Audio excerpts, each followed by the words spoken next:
Yeah, what's up? Billy Saveco here. Welcome back to another TBT. That's right, Throwback Thursday. We get to catch up with the one and only Alexa Efraimson.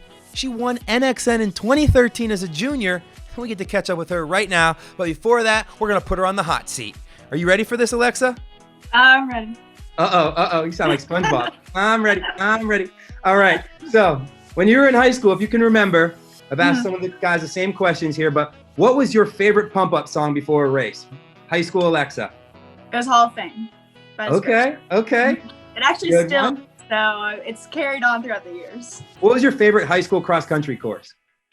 I really liked Border Clash at the Nike campus. I think it was just because it was so different than any other race, any other meet that's ever been put on. And the fact that like, you're not just with your teammates, but you're with the entire state going against the entire another state. You get all the gear, you get, I even was able to race at night for one of the Border Clashes. So definitely Border Clash. I love the start, just how it.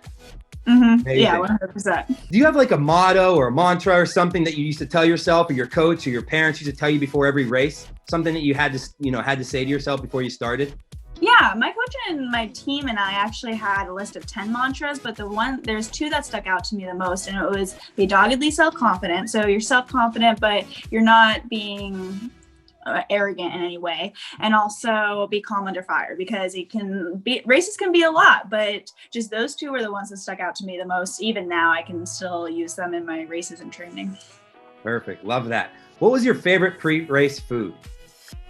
I used to eat so many waffles and like strawberries, and it's probably not the best, but Belgian waffles was like my go-to before every race. What is the stretch that you do before your race that you can't start your race without? You have a certain thing like leg swings or pop your ankles? I'd like to do a big hop, sometimes one, sometimes two, usually right before the start of the race. But the big hop, feel all loosey-goosey, that's the go-to. Do you have a pre-race ritual? Like you have to wear special socks or you have to wear a special hair scrunchie? I usually set out a pair of socks for every season, and so that's whatever the socks are for that season, that's the go-to color. Everyone has nerves. What do you do to try to stay calm during those crazy times? What's your advice? I really go back and look over all my training and look over key workouts and just sort of remind myself that I'm prepared physically, and those physical workouts help you prepare mentally. And so going into those big races, like you've already done all the work. Some people say the hay's already in the barn. You just have to go get it, basically. That's right. You know, a lot of people look up to you. But who was someone that you looked up to when you were growing up as a runner? I'm talking running wise, yes. Yeah, Jenny Simpson, she's just done such a great job at trailblazing the entire running, especially in my event for the 1500. She's just done such a good job, not only representing the US, but just like setting like the world stage. And then Andrew Weeding, if I'm gonna go for a guy. Love Andrew Weeding. I used to love the skits he used to do when he was not running. That was my favorite part. Yeah.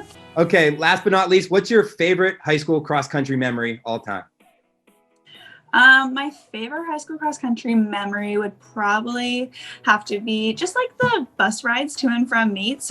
We would have to drive like 5 or 6 hours just to get to state. And so just like playing card games in the back of the bus, just those little conversations and like time you get to spend with your teammates is really, really valuable. And it doesn't seem like it at the time. Like a lot of people might even dread those bus rides, but I love them. Yeah, looking back, it's the best. Those become your sisters and brothers, you know? Yeah, 100%. Absolutely. So that was it. You survived the hot seat. How do you feel? I feel pretty decent, actually. Good. All right. So like we said, Alexa's an amazing runner. It looks like your PRs now are like 2 flat in the 8, 403 in the 15, 424. And like you said, you were the NXN champion in 2013, but it didn't all start there. Where did running start for young Alexa? Running started way back in middle school, but I did cross country my 6th grade year, hated it. And so I started to do track, and in track I did the hurdles. And so that was sort of like my thing. And I thought it was going to stick with my thing. Yeah. In middle school, I'd run with my mom and she would drop me like all the time. And so I was like, I was like, Mom, I don't want to do this anymore if you're going to keep dropping me. And then I started to get back into cross country in 8th grade. And then in high school, soccer season and cross country season collide in Washington State. And so I chose cross country, and there you go. What was your understanding of running going into your freshman year, since you kind of did? I know you're young, you don't understand everything, but talk about where you were at your freshman year. I sort of was just going into it like I didn't know anything, actually, if I'm going to be honest. Like, I was just running to run. I was really naive, just really enjoying it, having that team aspect that was really important to me and really helped me because we had a really strong team culture. So that was probably the most beneficial thing for my freshman year.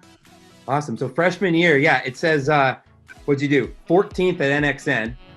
As just a little freshman, was that something you were expecting, or when did you see that switch kind of be like, wow, I could do something on a national level?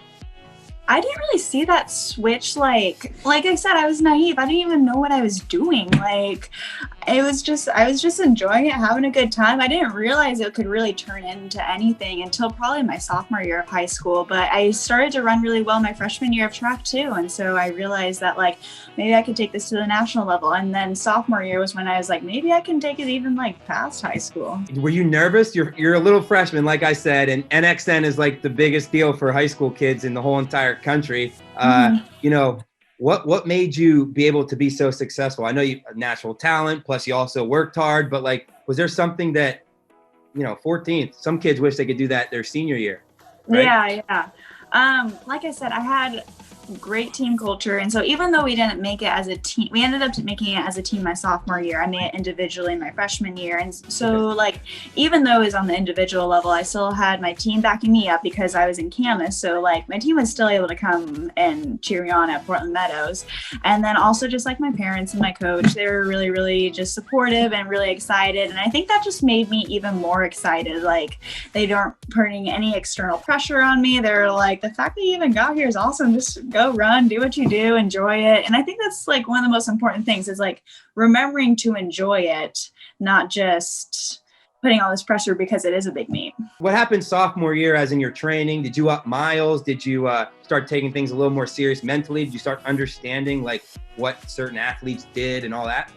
Yeah, I mean, your sophomore year, yeah. So the summer going into my freshman year, I was still like playing soccer on the side. And so summer going into sophomore year, I was like, okay, I'm going to get a little bit more serious. I'm going to like actually maybe get ready for practice and like be up for all these workouts and stuff like that. And it also really helped that my team was good enough to make it. And so it wasn't just like an individual thing at that point. I felt like I was a little bit more mature. I could be a little bit more of a leader and take a little bit more responsibility, not only for the team, but also for myself, and really lift us all up to get to NXN that year. Yeah, that's awesome. So you finished 4th as a sophomore, which is incredible. And I think it's kind of cool that you said like, you felt like you had to be a little bit more of a leader. That's different for a lot of people who are only sophomores. So talk about what were some of the things that you felt like, were on your shoulders there and how you handled them. Yeah, so the seniors my freshman year was a girl named Lindsay Worms and Austin Ryder, and they did just a great job of being leaders, but they ended up graduating. And so being the fastest on my team my freshman year, all throughout high school, really, I felt like I needed to sort of display, but I'm not like a super like loud person. So I was like, if anything, I can display by example. And so that's sort of the approach that I took. And if I'm able to take this seriously, even though I am the top runner on my team, like hopefully this helps set a standard for the whole team. Yeah, that's important. A lot of times the top dogs think they can kind of get away with certain things or not do certain things because they're a coach's pet, But I think that's very important and it's cool that you found out how it adapted to you. Obviously, I love talking, so I would have been the guy that was, screaming and yelling and getting them all fired up. But it works for everyone differently, and that's kind of cool. You found that as a sophomore. Talk about what were some things that were different again from sophomore year now to junior year. Well, I knew junior year I actually had a chance of winning NXN, and I think that was the goal going into the season overall. And so I was able to get into some meets that were really going to set me up for that high competition. I was able to get into some collegiate races that I think helped boost that. And so going into that season, it was just like it's just like you you tighten the bolts a little bit more every year. You sort of get a little bit more serious. You start to focus on those little things just a little bit more. And I think that's what sort of helps like set the standards for my junior year. Yeah. So, it was a close battle between some other Nike runners. I see, like Elise Cranny there. We talked to her about this race a little bit a couple weeks ago. And, you were fourth last year. There's a lot of pressure, but it wasn't going to come easy. No matter how good you are, it's still, I think you only won by 3 or 4 seconds if I looked at the results. That was a close battle. Talk about what that feeling was when you finally got to call yourself like the national champ, and all the work from the last 3 years, that you've slowly been building up finally paid off. That was just like on top of the world. I was so freaking excited. And the fact that like my whole extended family was able to come. It's really nice to be local. Like, I know not a lot of people even have that choice, but like being local, I was able to have all my teammates, my family, grandparents, all there. And so it was like, it seemed like it was a village that helped like made that victory. So we went from 14th freshman year, 4th sophomore year, winner chicken dinner, junior year, and then senior year. What happened? Let them know in case the people don't know. I sort of pieced out and I signed with Nike and and just focused on starting my professional career. Yeah. So she went pro after I think you won Brooks PR 203 in the 800 that year, your junior year. And then that's when you called it the next level, and you went and you were a pro runner. Talk about how that experience was your senior year. Again, you're still hitting the books from 8 to 3 every day when other people are training, they're doing morning doubles, and you were probably doing that stuff. But talk about how you balance a professional career as a high school athlete. Yeah, I mean, like my coach did a great job of like really just transitioning me to continue to get better on the long term, not just like, okay, we're just gonna like jump everything up. It was really gradual. And so it's really looking at like a long-term perspective and not just like a short-term perspective, just because I had just signed a contract. And also it's like, that was such like a whirlwind, stepping from being the top in the high school like scene to being bottom to the middle of the pack of the professional scene. And so really just trying to like stay calm. It was a couple of years that I was still trying to get my groove in, but I feel like I've started to now get a good grip on the whole professional scene. I mean, still have a couple of years, so hopefully we can see what happens. Yeah, absolutely. Who was the person, or when was that moment when you towed the line and you looked over and you're like, wow, that was my hero, or I had a poster of her on my wall when I was growing up? Was there one of those moments? I think it was when I raced Emma Coburn at the Prefontaine Classic my senior year of high school. After the race, she was like, I wish I had your position the entire race. And I was like, oh, wow, that's cool. Oh, that's so awesome. Yeah. So awesome. I got my shirt on, NXV. So it's a virtual year. What would you say is some advice that you would tell some of these kids? If you were in high school and you had to deal with this odd situation, what would the advice be to your teammates or to yourself? I would say, this is a super unfortunate time, and I feel really bad for all the kids that are in high school during this time, because honestly, it does suck. But you can just focus on now, because you might be in school, you might not be in school, you might be on Zoom, whatever it is, but you're going to have time now that you can afford to focus on those little things that you might not have been able to focus on prior. And so you can focus on nutrition, sleep, general strength, meditation, stretching, all these little things that are going to not only help in your athletic career for your high school, but also be able to maybe build habits that could help you in the long term for your entire life. Running is really good because you can apply a lot of things that you do to it for the rest of your life. Some sports, you can't necessarily do that.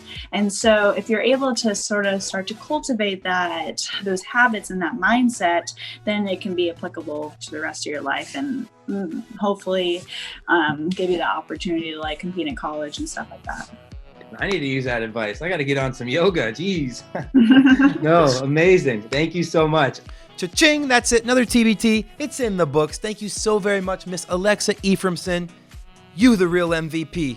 Thanks for walking us through your high school days. Thanks for sharing some wisdom with us. You're the best. It was a fun time. And remember, everyone's path is different. No one's path is the same. And only you can run your path to greatness. All right, we'll see you next time, guys. It was a lot of fun. Bye.